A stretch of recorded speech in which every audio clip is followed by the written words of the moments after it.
राव, सिर्फ हम भारत के लोग, इसी में ही हमारी पहचान है और इसी में हमारी गरिमा बसी हुई है।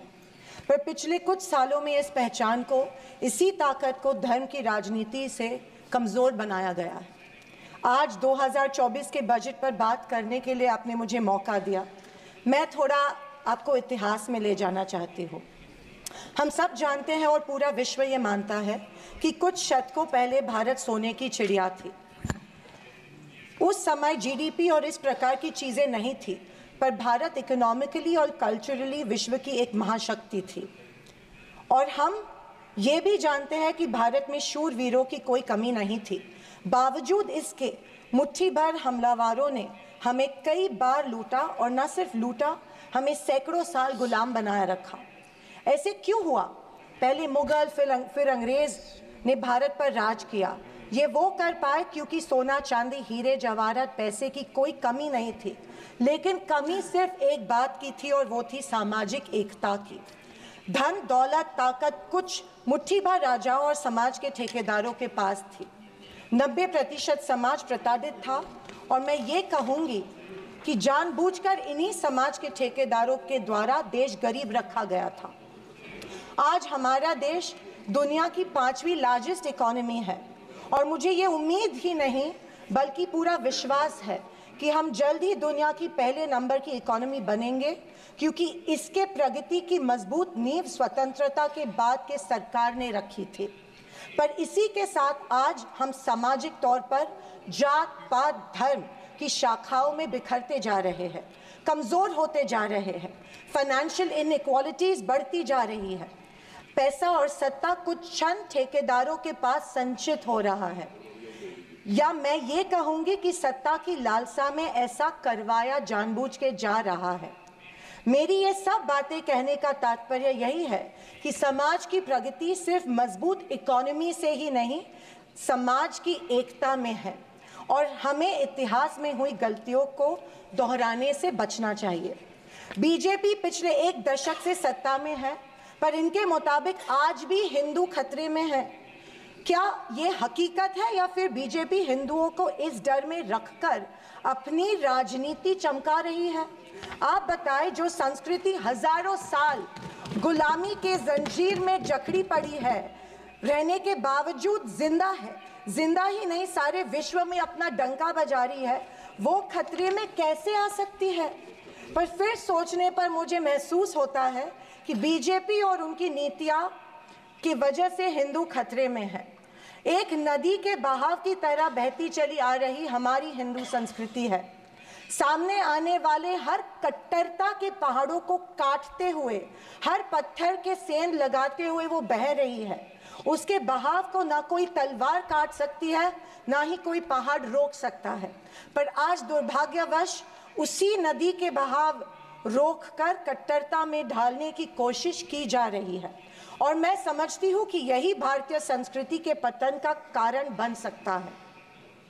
अध्यक्ष महोदय, डॉक्टर बाबा साहेब अम्बेडकर ने बनाए गए संविधान के बदौलत पिछड़े और दलित वर्ग को आरक्षण के जरिए समाज में स्थान और सम्मान मिला, पर आज वह आरक्षण भी इनके नजरों में खटक रहा है। इसीलिए सभी सरकारी और निम्न सरकारी कंपनीज का प्राइवेटाइजेशन करके इनडायरेक्टली आरक्षण खत्म करने का षड्यंत्र बीजेपी कर रही है। स्पीकर सर, इनके मुताबिक गए 2014 के पहले कोई भी अच्छा काम देश में नहीं हुआ, और कुछ महानुभावों के मुताबिक देश आज़ाद ही 2014 में हुआ। खैर, आप कितनी भी कोशिश कीजिए, लेकिन इस सच्चाई को नहीं झटला सकते कि आज जो भारत चांद पर पहुंचा, उसकी नींव इसरो के रूप में पंडित नेहरू जी ने रखी थी। 2014 से बीजेपी अपने झूठे प्रोपेगेंडा से कांग्रेस की लेगेसी को मिटाने की पुरजोर कोशिश कर रही है, पर इनकी लाखों नॉन बायोलॉजिकल कोशिश के बावजूद दुनिया इस देश को नेहरू गांधी का देश ही मानेगी। ये दुनिया की किसी भी कोने में जब जाते हैं तो इनको गांधी जी के प्रतिमा के सामने ही नतमस्तक होना पड़ता है। ऐसी सरकार और ऐसे वित्त मंत्री से हम क्या उम्मीद करें जो प्याज के बढ़ते दाम के सवाल पर कहती है कि दाम बढ़ते हो तो बढ़ने दो, मैं प्याज नहीं खाती। स्कूल कॉलेज के फीस बढ़ते हैं तो बढ़ने दो, हम शिक्षा नहीं भक्त बढ़ाते हैं। पर फिर भी जनता की प्रतिनिधि होने के नाते मेरा दायित्व है कि मैं लोगों के प्रश्न इस सदन में समक्ष पेश करूं। अध्यक्ष महोदय, पंतप्रधान किसान सम्मान योजना के बारे में मैं बोलना चाहती हूँ। पंतप्रधान किसान योजना के माध्यम से किसानों को सालाना 6,000 रुपए दिए जाते हैं। 2,000 रुपए 3 इंस्टॉलमेंट्स में दिए जाते हैं। 2,000 रुपए दिए जाते हैं, लेकिन 18% फर्टिलाइजर्स के सैक पे उनको जीएसटी के माध्यम से देना पड़ता है। एक किसान एक साल में कम से कम 1 लाख के फर्टिलाइजर खरीदता है, तो आप 6,000 रुपए देते हो लेकिन 18,000 उनसे लेते हो। ये किस तरह की नाइंसाफी हुई उस किसान पे? आप मजाक उड़ा रहे हो उस किसान का। 6,000 रुपए देते, 18,000 रुपए जीएसटी के माध्यम से लेते हो। जब यूपीए की सरकार थी तब फर्टिलाइजर्स और औजारों पे से जीएसटी एग्जेम्प्ट की गई थी। मेरी मांग है कि 2,000 रुपए का जो अमाउंट है, जो 6,000 सालाना मिलते हैं, वो बढ़ा के 12,000 किए जाने चाहिए।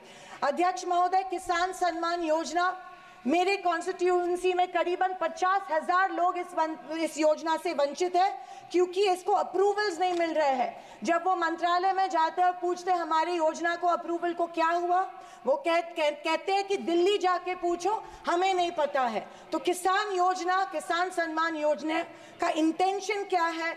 या तो किसानों को फंसाया जा रहा है किसान योजना के माध्यम से। अध्यक्ष महोदय, फसल बीमा योजना, महाराष्ट्र में, पश्चिम महाराष्ट्र में शोलापुर, सांगली, सातारा, कोल्हापुर में उड़द दाल और अरहर की दाल यहाँ पे उगाई जाती है, लेकिन फसल बीमा योजना मिलती है सिर्फ बाजरा, मक्का और सोयाबीन के लिए। आपके माध्यम में से मैं फाइनेंस मिनिस्टर से गुजारिश करती हूँ कि अरहर और उड़द के लिए भी फसल बीमा योजना के फॉर्म एक्सेप्ट किए चुके हैं, भर दिए हैं, लेकिन फसल बीमा योजना मिल नहीं रही है। अध्यक्ष महोदय, पंतप्रधान आवास योजना, आदरणीय फाइनेंस मिनिस्टर जी ने कहा कि एडिशनल 3 करोड़ हाउसेज, घर यहाँ पे इंक्रीज करके इस बजट में दे रहे हैं, लेकिन पंतप्रधान आवास योजना का टारगेट अभी तक महाराष्ट्र को नहीं मिला है, क्योंकि ये योजना जो है गाँवठान जमीन पे घर बांधे जाते हैं, लेकिन असलियत ये है कि गांव में गाँवठान जमीन है ही नहीं। जब कलेक्टर के पास जाते हैं तो कहा जाता है कि गाँवठान जमीन नहीं है, गायरान जमीन ढूंढ के लाओ, हम आपको पीएम आवास योजना देंगे। अभी गाँवठान जमीन लाएंगे कहाँ से? तो आपके माध्यम में से मैं फाइनेंस मिनिस्टर को रिक्वेस्ट करती हूँ कि सारे कलेक्टर्स, डिस्ट्रिक्ट कलेक्टर्स को आदेश दे कि जितनी भी गायरान जमीनें हैं गाँव में, उनको गाँवठान करके पंतप्रधान आवास योजना लोगों को लागू की जाए और सारे जो पेंडिंग प्रपोजल्स हैं वो एक्सेप्ट किए जाए। और मेरी आपसे ये गुजारिश है कि 1,40,000 रुपए इस योजना के लिए मिलते हैं, ये बहुत टुटपुंजी है, इसके लिए 2,50,000 दिए जाए पंतप्रधान आवास योजना के लिए। अध्यक्ष महोदय, मुद्रा लोन 2014 में प्राइम मिनिस्टर ने बड़ी एम्बिशियसली मुद्रा लोन की घोषणा की थी। कल फाइनेंस मिनिस्टर ने इसकी जो राशि है 10 लाख से लेके 20 लाख की, लेकिन मुद्रा लोन उस पीरियड में उन्हीं लोगों को मिले जिनकी सिफारिशें बीजेपी के कार्यकर्ताओं ने की थी, जबकि सामान्य आदमी जो है, आम आदमी जो है, उसको ये लोन नहीं मिला था। सिर्फ कुछ चंद लोगों को ये लोन दिया गया था। मेरी ये मांग है कि कोरोना के टाइम पे जो लाभार्थी मुद्रा लोन का कर्ज फेड नहीं पाए, उनके लिए जैसे अपने अदानी अंबानी के लिए कर्जा माफ किया है, वैसे इन लाभार्थियों के लिए भी कर्जा माफ किया जाए, तुरंत माफ किया जाए मुद्रा लोन का जो परत फेड करने का कर्जा है। आदरणीय अध्यक्ष महोदय, माइक्रो फाइनेंस और चिट फंड्स जो दिए जाते हैं हमारे सेल्फ हेल्प ग्रुप्स को, बीड़ी कामगारों को, पावर लूम वर्कर्स को दिए जाते हैं, हमारी काफ़ी सारी महिलाओं को दिए जाते हैं, लेकिन ये माइक्रो फाइनेंस और चिट फंड्स पे के ऊपर रेगुलेटरी अथॉरिटी नहीं होती है, इसीलिए ये बेहिसाब इंटरेस्ट इन लोगों से, गरीब लोगों से लेते हैं। अध्यक्ष महोदय, मुझे इस बात का दुख हो रहा है कि कल के बजट के स्पीच में हमारी अन्न धान्य सुरक्षा योजना जो है, अन्न सुरक्षा योजना जो यूपीए सरकार ने लाई थी उसके बारे में फाइनेंस मिनिस्टर ने कोई जिक्र नहीं किया।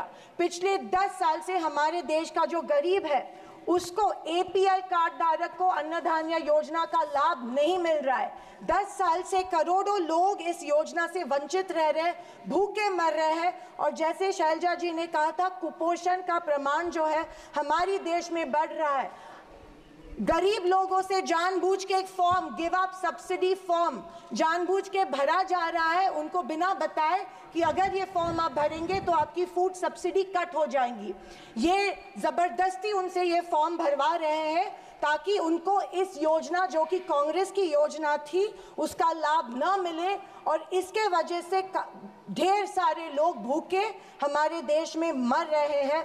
मैं फाइनेंस मिनिस्टर से ये गुजारिश करती हूँ कि एपीएल कार्ड धारक को तुरंत इस योजना का लाभ मिला जाए और सारे के सारे जितने भी लोग हैं उनको धान मिला जाए।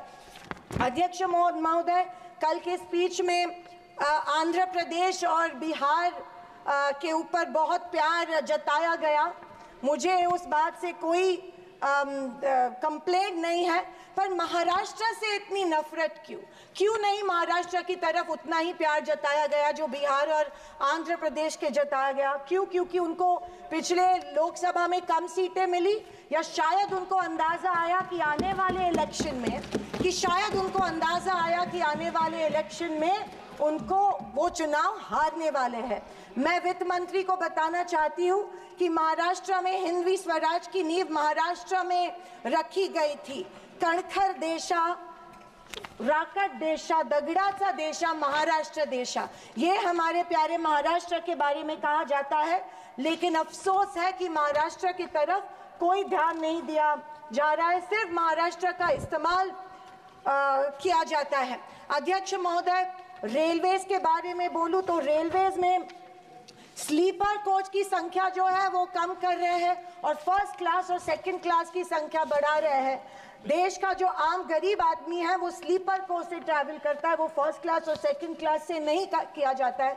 मैं आपके माध्यम में से मेडन स्पीच माध्यम में से गुजारिश करती हूँ कि स्लीपर कोचेस की संख्या बढ़ाई जाए। अध्यक्ष महोदय, मेरी शोलापुर के कुछ मांगे रखती हूँ और मैं समाप्त करती हूँ। हमारे शोलापुर में एयरपोर्ट है लेकिन एयर सर्विस नहीं है।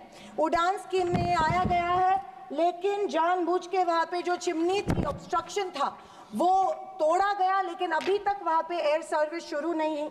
बोरामनी एयरपोर्ट है, वहाँ पे इंटरनेशनल एयरपोर्ट के लिए फंड्स एक बार दिए गए लेकिन फिर फंड्स नहीं दिए गए। मैं वित्त मंत्री से गुजारिश करती हूँ कि बोरामनी एयरपोर्ट के लिए फंड्स दिए जाए। मंगावेड़ा जो हमारा तालुका है, वहाँ पे जो इरिगेशन स्कीम है, वहाँ के 35 गांव जो है वो पानी से वंचित है। मैं विनती करती हूँ कि वो गांव के लिए भी आप इरिगेशन स्कीम जल्द से जल्द अप्रूव करें। अंत में मैं यही कहना चाहती हूँ कि बीजेपी विपक्ष की अवहेलना कर रही है कि हमें इतनी सीट्स मिली, जनता ने अस्वीकार किया, पर आपके 400 पार का क्या हुआ? पर मैं उनसे कहना चाहूँगी कि हम स्वीकार करते हैं कि सरकार बनाने के लिए पर्याप्त सीट्स नहीं जीत पाए। हाँ, हम हमारी बातें जनता को बेहतर तरीके से शायद नहीं समझा पाए, लेकिन ये भी कहना चाहूँगी कि हार गए तो क्या हुआ, झोला उठा के चल नहीं देंगे, यही डटे रहेंगे। एक मजबूत विपक्ष के रूप में भारत की जनता की आवाज बुलंद करते रहेंगे, सिर्फ और सिर्फ इस देश के लिए और इस देश के जनता के लिए। और आखिरी कुछ शब्द कह के मैं समाप्त करना चाहूंगी कि सत्ता की लालच में न फैलाओ समाज में ध्रुवीकरण का रोग। सत्ता की लालच में न फैलाओ समाज में ध्रुवीकरण का रोग, आपकी हस्ती मिटा देंगे हम भारत के लोग। जय हिंद।